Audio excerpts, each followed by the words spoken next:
This is my true story. I thought I knew everything about my wife. We shared a home, a life, and memories built over 30 years. Every month she said she was sending money to her brother. I never asked questions. I trusted her because love makes you believe there are no secrets. But one day, my trust broke into pieces. I went to meet this brother myself, and when he opened the door, he looked me in the eye and called me Dad.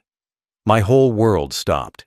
Before I tell you what happened next, tell me where you're watching from, and please subscribe so my story can reach more people. Every month my wife said the same thing. I'm sending some money to my brother. She said it so casually, like it was nothing. I never questioned it. I thought she was just helping her family, and that made me proud of her. I liked that she cared about them. I believed kindness ran deep in her heart. That belief was my mistake. I worked hard for years to make sure our home was stable. My paycheck went straight to our joint account. She handled the bills, the savings, and the rest. I didn't check anything. I trusted her completely. I thought that's what good husbands do. Trust, love, and don't ask too many questions. At the end of every month, I would see a transaction from our account. The amount changed sometimes small, sometimes big, but always to the same name. She said it was her brother. I didn't even know she had another brother besides the one I met at our wedding years ago. When I asked about it once, she said, "He lives far away." We don't talk much, I believed her. She said her brother had a tough life, no steady job, and she wanted to help. I understood. I had grown up poor myself. I knew what it was like to struggle. So I told her to do what she thought was right. I even added extra money sometimes, telling her to send a little more. She smiled and said I was a good man. I didn't know those words would later burn in my mind. Every time I looked at our bank book, I saw those transfers. They didn't bother me. I thought helping family was a sign of good values. My wife never missed one month. Even when we had our own financial struggles, she made sure that payment went out first. I admired that loyalty. I said to myself, she takes care of her people. I had no idea how wrong that thought was. Years went by like that. We lived a quiet life. Our son had passed away years before, or so I believed. We didn't talk about him much anymore. The subject was painful, and every time I mentioned him, she got emotional. She would leave the room or start crying. I thought she was still healing, and I didn't want to make her hurt. So I kept my memories of him silent. My wife became more private over time. She guarded her phone, checked messages in another room, and changed the passwords on our accounts. I didn't think much of it. I thought maybe she wanted her own space. We were getting older, and I thought people changed as they aged. I didn't think love could hide secrets. Sometimes I saw her smiling at her phone after sending money. I asked who it was, and she said, "My brother thanked me." That was all. I smiled back and went on with my day. I didn't know that every smile was built on a lie. On holidays, I asked her if she wanted to visit this brother. She always said he was busy or sick or traveling. I stopped asking. She seemed calm after every transfer, like it gave her peace. I thought maybe helping him made her feel connected to family again. I never suspected anything else. I worked, I aged, and I trusted. That was my routine. Love had made me blind, and I didn't even know it. The money kept leaving our account, and I thought it was going to someone who needed it. In reality, it was going somewhere far more painful. When you trust someone for decades, you stop seeing danger. You stop asking questions. You assume that everything they say comes from love. That's how I lived for years, with complete faith in a woman who had stopped being honest a long time ago. It's strange how betrayal doesn't start with a big lie. It starts with small things, tiny stories that sound harmless. You believe them because you want to. And before you realize it, those small lies have already built a wall around the truth. That's what happened to me. My wife wasn't sending money to her brother. She was sending it to someone I didn't know existed, someone who would change everything I believed about my life. My days were simple. I woke up early, made coffee, and went to work. My wife stayed home, managed the bills, and handled everything about money. That was our routine for many years. I trusted her completely. I worked hard and believed she was keeping things in order. I thought our teamwork made us strong. She always said, "Don't worry, I'll take care of the accounts." I listened. I never checked anything. I felt proud that I had a wife who was organized and responsible. She paid the bills on time, kept receipts and folders, and balanced everything. I thought she was doing it for us. Every month she would remind me when my paycheck came in. She would write a list of what needed to be paid: rent, utilities, insurance, food, and one more thing: money for her brother. She said it like it was normal, like it was part of our family expenses. I nodded every time. I thought that helping her brother was the right thing to do. At first, I didn't even look at the transfers. I just signed where she told me to sign. She would say, "He's going through a tough time." I never asked more. I believed her because that's what trust means. You don't question someone you love. Over time, the habit became automatic. Every month, a part of our money went to her brother. It was just another line in the book. She would say it softly during dinner or while washing dishes. I didn't think much of it. I thought family should always help each other. I worked long hours. Sometimes I came home tired, ate, and went straight to bed. She handled the rest. I thought we were a good team. I thought I was lucky. Sometimes she would go out to visit her brother. She said he was too shy to come around, didn't like meeting new people. I found it strange that he never showed up at birthdays or holidays, but I didn't want to sound suspicious. I told myself, maybe that's just how he is. Maybe he doesn't like crowds. I didn't notice how often she was leaving the house. Once a month became twice, then 3 times. Each time she said she was going to check on her brother. I believed her. I didn't follow, didn't ask. I didn't want to be the kind of husband who doubts his wife. When friends came over and asked about her family, she always said her brother was doing fine now, that he was finally getting better. I didn't know what better meant. Maybe his life was improving. I never met the man, never spoke to him, but I thought if she was happy helping him, then I should be happy too. She handled everything with such calmness that I never thought twice. I saw the transfers on the bank statement, but didn't care. I thought that's what love looked like. Trust without control. Years passed in that same routine.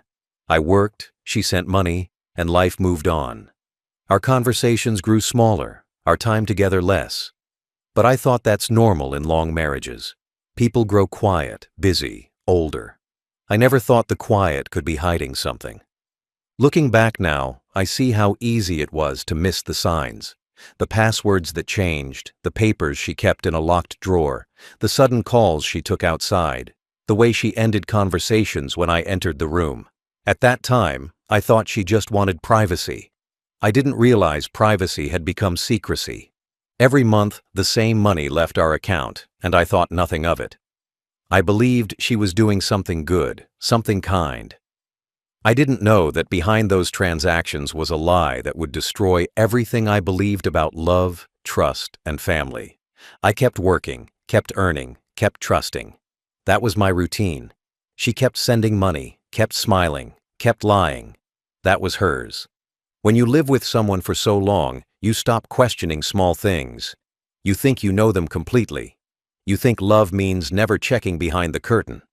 But sometimes, that curtain hides a truth so deep that it can erase everything you thought your life was. Over the years, my wife began to change.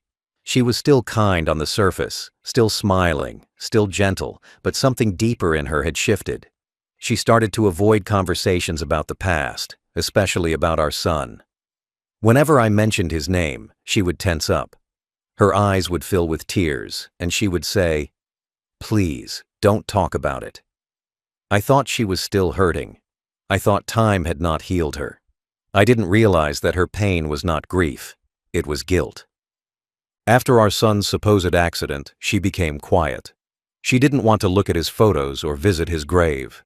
I used to visit often, but she never came with me. She said it was too painful, that seeing his name on a stone broke her heart. I respected that. I never forced her to go. I thought maybe people grieve differently. Maybe she needed distance to survive. But as time passed, the distance between us grew. We stopped laughing together. We stopped planning things. She spent more time on her phone, more time away from home. I didn't complain. I just told myself, she needs space. I believed that giving her space was a way of showing love. But really, I was letting her build a life behind my back. At night, I noticed her sitting alone, staring at her phone screen with a soft smile. When I asked what she was looking at, she would say, "Just family messages." I trusted her.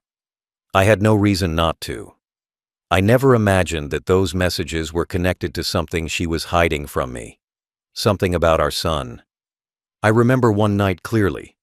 I had asked her about the accident, something I rarely did.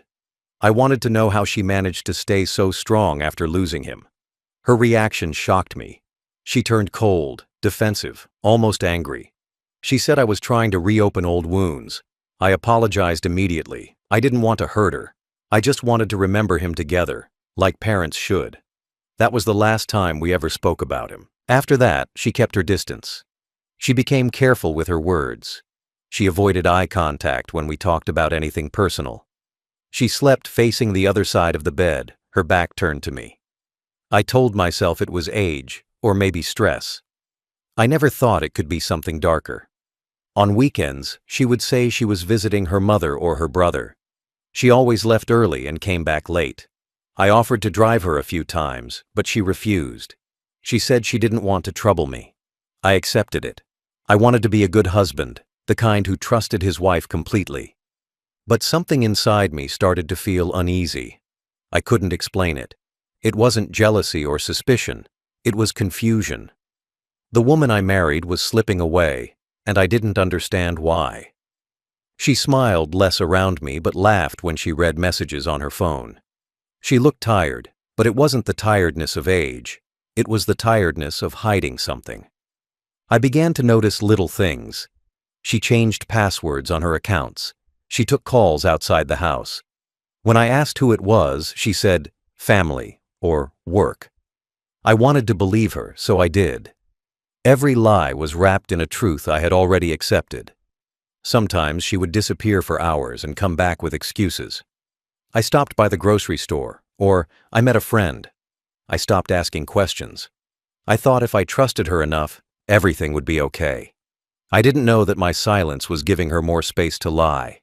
I missed the woman I married. I missed the warmth, the laughter, the feeling that we were a team. Now we were just two people living in the same house, pretending that everything was fine. I didn't know the truth yet, but my heart already sensed something was wrong. I just couldn't see what it was. I never imagined that the same woman I was protecting, comforting, and loving for decades was protecting someone else. Someone who wasn't supposed to exist in our story anymore. Someone she called her brother, but who was really the truth she had buried under lies. One night, I couldn't sleep. Something kept bothering me. I looked at my wife lying next to me, her face calm, her breathing steady. She looked peaceful, but I felt restless. For the first time in years, I felt like I didn't know who she was anymore. I turned to the other side, but sleep wouldn't come. My mind kept replaying all the little things I had ignored for years. The phone calls, the secret smiles, the excuses. They suddenly didn't feel harmless anymore. The next morning, she went out early again. She said she was going to send money to her brother. I watched her leave, my heart heavy. When she was gone, I sat down and looked at our bank book. I had never done that before. I turned the pages slowly. Every month, same transfer, same name. It wasn't a big amount, but it was consistent. I noticed that the name on the record didn't match her family's last name. It was close, but different. Something about it felt wrong. I opened her drawer and looked through the papers. I knew it wasn't right, but I needed answers. There were receipts, envelopes, and old letters. Most of them looked normal, but one envelope had that same name written on it. I pulled it out. It was a receipt from a bank, proof of a transfer she had made months ago. The same name again. My hands started to shake. Why would she send money to someone who wasn't really her brother? When she came home that day, I acted normal. I didn't say anything, but my mind wouldn't stop thinking. I couldn't concentrate on anything. I felt a mix of fear and confusion. What if she was in trouble? What if someone was blackmailing her? Or worse, what if she was hiding something big? The next few days, I started paying more attention. I watched how she typed on her phone, how she smiled when messages came in. I noticed she always deleted her chat history. Every time she made a transfer, she closed her laptop quickly. I began to feel a knot in my stomach. I didn't want to accuse her without proof, but I couldn't keep pretending nothing was wrong. I decided to ask her casually about her brother one evening. I said, "How is he doing these days?" Her reaction was strange. She froze for a second before answering. Then she said he was fine and changed the subject quickly. She didn't even look at me when she spoke. That's when my doubt grew stronger. That night, I lay awake again. I thought about our son. I thought about the day we buried him. The way she cried, the way she pushed everyone away after that. Something about her grief had always felt heavy, almost like she was hiding more than pain. I remembered how she didn't let me see his body at the hospital. She said it was too damaged, that I shouldn't remember him like that. I accepted her words back then, but now, after all these years, those memories felt different. The next morning, I went to the bank myself. I asked to see the transaction details. The clerk gave me a printed sheet. I looked at the address linked to the account. It wasn't the address of any relative I knew. My heart started pounding. I memorized the address and left the bank with shaking hands. All day, I couldn't focus. I looked at that address over and over again. I tried to think of reasons. Maybe it was someone else who needed help. Maybe she didn't want to worry me. I wanted to believe the best, but deep down, I knew the truth was darker. When she came home that evening, she looked tired but calm. She smiled at me like nothing was wrong. I smiled back, pretending to believe her, but inside, I was preparing myself. I knew I couldn't live with this doubt anymore. I had to know the truth. So I made a decision. The next time she sent money, I would follow it. I would find out who this brother really was. I didn't care how painful it would be.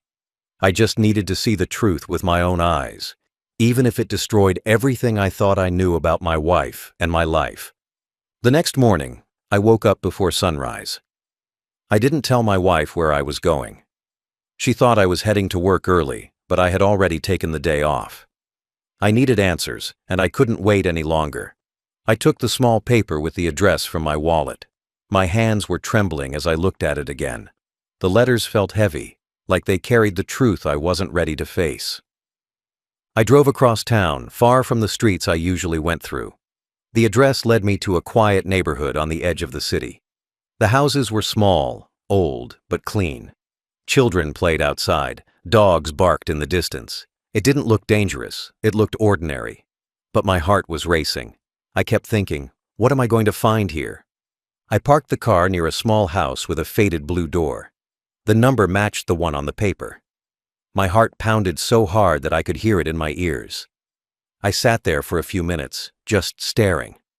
I almost turned around. A part of me still hoped it was all a misunderstanding.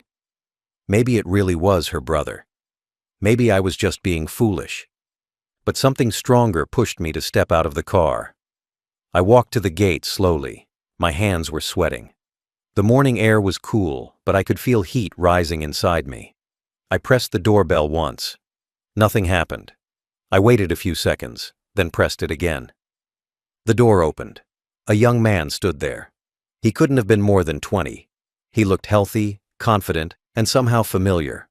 For a moment, I forgot why I was there. There was something in his eyes that made my stomach twist. He looked like someone I knew. Not exactly, but close enough to shake me. I opened my mouth to say something, but no words came out. My throat felt dry. He looked at me with confusion, then curiosity. He asked who I was.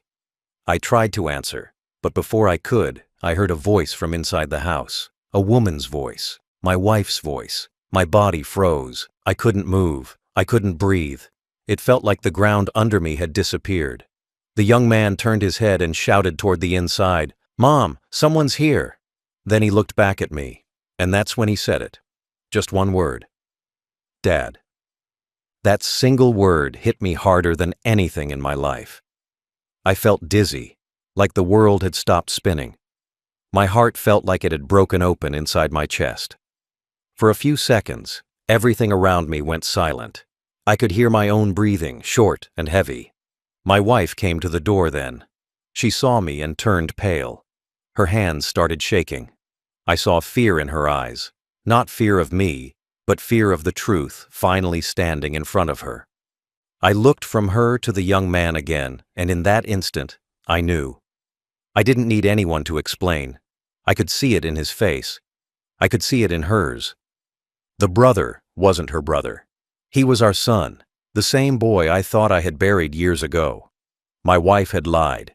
She had kept him hidden, alive, and she had built a secret life with him, away from me. The money she sent every month wasn't charity, it was support. She had been sending our money to our own son. The one she told me was gone. I felt weak. My knees almost gave out. My wife started crying, but I couldn't hear her words. My head was full of noise, so many years of confusion, pain, and guilt. All of it turned into shock. I wanted to speak, to shout, but nothing came out. I didn't know what to do. I couldn't be angry yet. I couldn't even think straight. I just stood there, staring at the boy who called me Dad. The son I had mourned for years was standing in front of me, alive, because of the woman who had lied to me all this time. When he called me Dad, everything inside me froze. My heart stopped for a moment. I looked at him carefully, trying to find a mistake, something to tell me that I had heard wrong. But no, I hadn't. His face, his eyes, his voice, it was all there. He looked like me when I was younger. There was no denying it. He wasn't a stranger. He was my son. I stood there, not moving. My hands were shaking, my throat dry, my chest heavy. I couldn't even blink. My mind went blank, but my heart remembered everything. His birth, his first steps, his laughter, the day of the accident. The memory of the hospital, the coffin, the funeral. All of it came rushing back like a storm. I had buried an empty box. I had cried over a lie. He looked confused, but I could see he wasn't scared. He looked at me with eyes that searched for something, recognition, maybe love. I didn't know what to do. I didn't move closer. I just stared. Then, behind him, I saw her, my wife, the woman I had trusted for most of my life. She looked pale, shaking, her eyes wide with fear. She didn't say a word. She didn't need to. The truth was written on her face. The story I never knew was standing right in front of me. She had lied to me about our son, lied that he was dead, lied for years while I grieved, while I broke down inside. And all this time, she had been taking care of him behind my back. I tried to speak, but my voice cracked. I asked nothing. I didn't need answers yet. The truth itself was enough to break me. She reached out, but I stepped back. I couldn't look at her. My heart was torn between anger, relief, and unbearable sadness. My son was alive, but my wife had buried him in lies. The boy, my son, stood there, still looking at me, still trying to understand who I was. He said again, softer this time, "Dad." That word hit me like a knife and a hug at the same time. I wanted to hold him, but I couldn't move. My body felt locked between joy and pain. I looked at my wife again. She finally spoke, her voice trembling. She said things I barely heard. I only caught pieces. I had to. You were angry. I was scared. None of it made sense. None of it could fix what she had done. For years, I had cried for a son I thought was gone. I had stood alone at his grave every birthday, every year, talking to the air, thinking he was under the ground. I had asked God why he took him from me. But now I knew. It wasn't God. It was her. She had taken him away. I felt something inside me break quietly. I didn't shout. I didn't cry. I just stood there, feeling the years of love, trust, and faith fall apart one by one.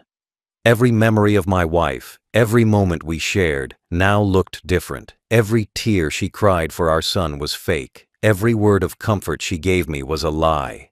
I turned to my son again. He was still watching me. He looked lost. I could see confusion in his eyes. Maybe she had told him things about me. Maybe she said I was cruel or dangerous. I didn't blame him. He didn't know me. He only knew the version of me she had created. I wanted to explain. I wanted to tell him that I had never stopped loving him, that I had never given up on him. But I couldn't find the words. My voice was trapped inside my chest. I just stood there, tears rolling down my face. He didn't move either. We both stood frozen between two lives. One built on love, one built on lies. In that moment, I realized something painful. I had lost my wife long ago, the day she decided to hide the truth. And now, even though I had found my son, I didn't know if I could ever get him back fully. So much time had been stolen from us. Years that no money, no apology, no love could replace. I stood there frozen. My wife's face was pale, her lips shaking. She looked at me like she had seen a ghost. But I was the one who felt dead inside. My whole world had turned upside down in one moment. I couldn't breathe. I couldn't think. My son was alive, and the woman I loved had lied about it for years. I took a step back. The air felt heavy. The sounds around me disappeared. My wife started talking fast, crying, trying to explain. I didn't hear most of it. My ears rang with one word. Dad.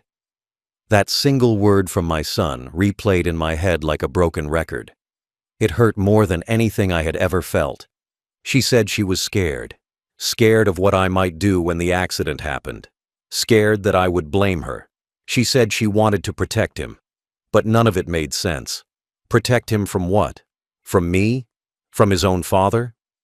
I had loved that boy more than life itself. I would have given anything to save him. But she never gave me that chance. I remembered the day of the crash. The police officer's voice, the hospital, the small coffin at the funeral, the sympathy from neighbors. The endless nights I sat awake crying while she said nothing. I thought she was grieving quietly. But now I knew she was living another life in secret, keeping our son hidden from me. I looked at my son again. He stood between us, confused. He didn't know who to believe. I could see it in his eyes. She had told him stories about me. I could feel it. Maybe she told him I was cruel, angry, or dangerous. Maybe she said I didn't want him. I wanted to scream that it was all lies, but I couldn't. My throat felt locked. He looked at her, then back at me. I could see the question in his face. Who is this man? He wanted to trust me, but he didn't know me. How could he? His own mother had erased me from his life. The years we could have spent together, the memories we should have made. They were all gone. My wife stepped closer, crying harder now. She said she couldn't handle the guilt, that she did what she thought was right. Her words didn't reach me. I only saw the truth. Every smile she gave me, every moment of silence after our son's death, every time she held my hand at night, it had all been built on a lie. I felt weak. I leaned against the fence to keep from falling. My eyes blurred with tears. The anger was there, but so was heartbreak. How do you hate the person who gave you your son back, even if it came through betrayal? I didn't know what to feel. My son stepped closer, hesitating. I could see his confusion turning to concern. He looked at me the way a child looks at someone who feels familiar but distant. That look broke me completely. He didn't remember me. He didn't know the nights I stayed awake holding his baby blanket, the birthdays I spent alone at his grave. He didn't know how many times I asked God to trade my life for his. My wife kept saying she wanted to tell me, but she was afraid. Afraid of what it would do to our marriage. Afraid I would never forgive her. I told myself I should be angry. I should yell, scream, demand answers. But I couldn't. The pain was too deep for words. All I could do was stare at the two of them, my family that was supposed to be gone.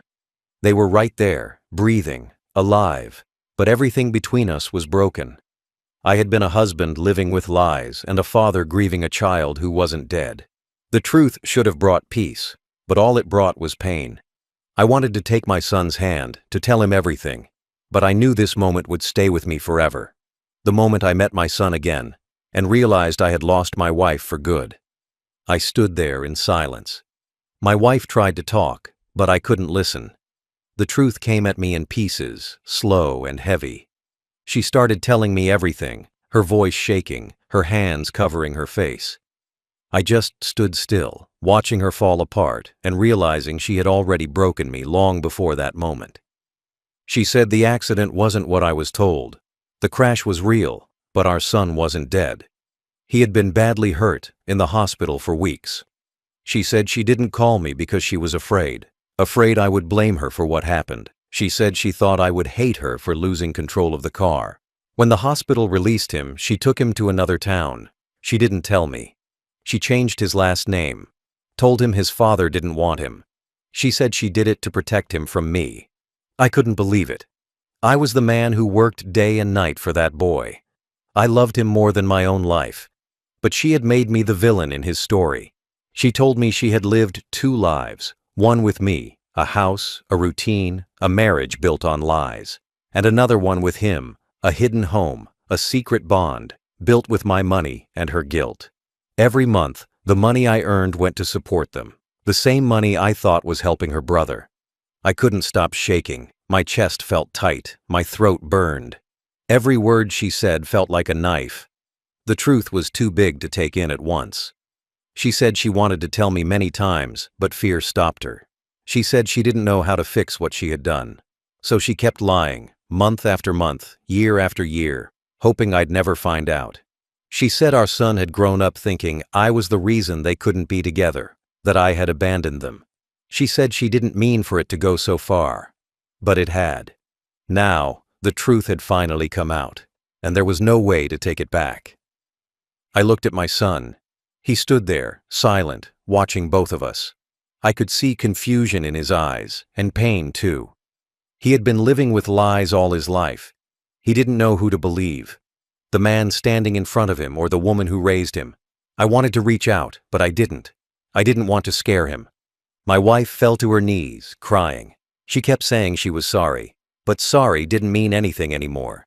Sorry didn't give me back the years I lost. Sorry didn't erase the nights I cried alone thinking my boy was gone. Sorry didn't undo the trust she destroyed. I wanted to scream. I wanted to ask her why. Why she didn't just tell me. Why she thought I would ever hurt the child I loved more than anything. But my voice wouldn't come out. My heart was too heavy. The truth was there, but it felt worse than any lie. I turned away from her and looked at my son again. He stepped forward, unsure, then stopped.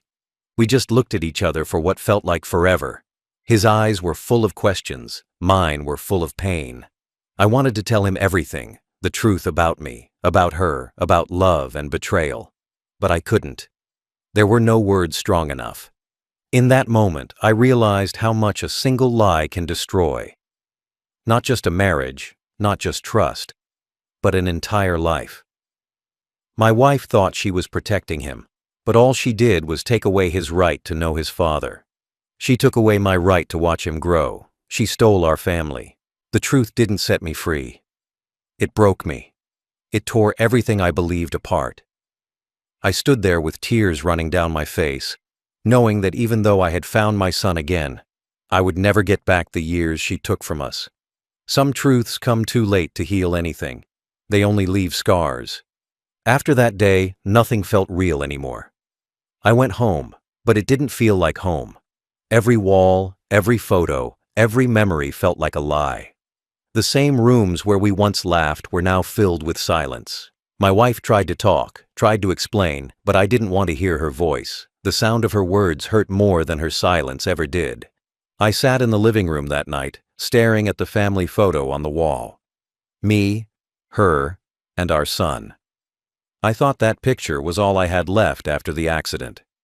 Now I knew it was proof of the life she stole from me. She walked in quietly, but I didn't look at her. I couldn't. For years, I had lived with the pain of losing my child. I had accepted that pain as part of life. I had carried it with me like a scar that never healed. But now, I realized I had been carrying a lie instead. The pain came back sharper, heavier, deeper. It felt like losing him all over again. But this time, I knew who to blame. She cried for hours. I just sat there, staring at nothing. She said she didn't mean to hurt me, that she was only trying to do what was best. Those words meant nothing. What she called best destroyed everything good in our marriage. In the days that followed, I barely spoke. I didn't eat much. I couldn't sleep. Every time I closed my eyes, I saw my son's face, the way he looked at me that day. Confused, unsure, lost between us. I wanted to reach him, to hold him, but I didn't know how. Years of separation stood between us. My wife kept calling him, trying to make him understand. I heard her crying through the door. She said I was angry, that I needed time. She begged him not to hate her. I didn't stop her. I didn't even join the conversation. I had no words left for either of them. The next week, I packed a small bag. I couldn't stay in that house anymore. It wasn't a home. It was a museum of lies. Every corner reminded me of the years she hid the truth from me. I left quietly in the morning while she was asleep. I didn't leave a note. I didn't say goodbye. I just walked away. I rented a small place near the coast. Simple, quiet, empty. It was easier to breathe there. The sound of waves helped me think. For the first few nights, I couldn't stop crying. The silence was loud. I thought about calling my son, but I didn't know what to say. I didn't want to confuse him more. I didn't want to add to his pain. My wife called many times. I never answered. I didn't block her, but I couldn't bring myself to speak to her. Every message she sent started with, "I'm sorry." I didn't need more apologies. I needed truth, but it was too late for that. Days turned into weeks. I went for walks, tried to read, tried to live again. But the thought of my son never left my mind. He was alive, out there, but raised to believe lies about me. That was the hardest part. Knowing he existed but didn't really know who I was. One evening, I got a message. It was from him, just one line. "Can we talk?" My heart jumped. I didn't know what to say. I stared at the message for a long time before replying, "Yes." That was the first time I had felt something like hope again. We met a few days later in a park. He was nervous, and so was I. We didn't talk much at first. We just sat quietly. Then slowly, he asked questions. I answered everything. I told him the truth, all of it. He listened. He didn't cry, but I saw the pain in his eyes. That day didn't fix everything, but it was a start. He was still my son. He always had been. My wife had taken years from us, but she couldn't take that truth away. After that, I never went back home. I left the house, the life, the memories, all behind. Some things can't be rebuilt. Some people you can't forgive, no matter how much you wish you could. I live alone now. The days are quiet. The mornings are long. Sometimes I wake up and forget for a second that everything changed. Then I remember, and the silence in the house reminds me. I make my own coffee, sit by the window, and think about how one lie can destroy a lifetime of truth. I stopped talking to my wife after the divorce. She tried to reach out a few times, but I couldn't answer. There was nothing left to say. Some things break so deeply that no apology can fix them. I didn't hate her. I just didn't trust her anymore. And love without trust is only a shadow. My son visits me sometimes now. At first, he came slowly, like he was unsure. We talked a little each time, sometimes about small things, sometimes about the past. I could see how hard it was for him, too. He had grown up believing a story that wasn't true. He had lived years thinking his father was someone to be feared, not loved. I can't blame him for that. I can only be patient. We're learning to know each other again. He tells me about his life, his job, his friends. I listen. I try not to talk about the past too much. I know it hurts him, and it still hurts me too. But every small step he takes toward me feels like a victory. I lost so much time with him, but at least I have this now. At least I can hear him call me Dad, without fear or confusion. That means more to me than anything. Sometimes, when I walk by the sea, I think about how things could have been different. I think about the day of the crash, the funeral, the years I spent blaming myself for something that never happened. I think about the woman I loved and how fear turned her into someone I didn't recognize. She wasn't evil, she was weak. And weakness can destroy even good people when they choose lies over truth. There are nights when I still dream about my son as a child. In my dreams, he runs toward me, laughing, calling my name. I wake up smiling, but the smile fades fast when I open my eyes. Reality is heavier than dreams. But at least I know he's alive. That's something. I lost everything else, but I got him back. And for me, that's enough. People say time heals all wounds. It doesn't. Some wounds just stop bleeding, but they never close. You learn to live with them. You learn to walk with the limp that pain leaves behind. I've accepted that. I don't expect happiness anymore. I just want peace, and most days, I find a little of it. I work part-time now at a small repair shop. It keeps me busy. It gives me a reason to get out of bed. The people there don't know much about my past. They just know me as an old man who works quietly and keeps to himself. That's how I like it. I don't need pity or stories. I just need calm. My son calls me every Sunday. Sometimes he visits. Sometimes he brings food. Sometimes just a smile. We don't talk about his mother. Maybe one day we will, but not yet. For now, we talk about simple things. Weather, work, life. Every word feels like a small piece of healing. When I look at him now, I see the man he became. Strong, kind, confused at times, but good. He didn't get that from lies. He got it from truth. And even though I missed years of his life, I'm proud of him. He reminds me that love can survive even the worst betrayal. Sometimes, I still ask myself why she did it.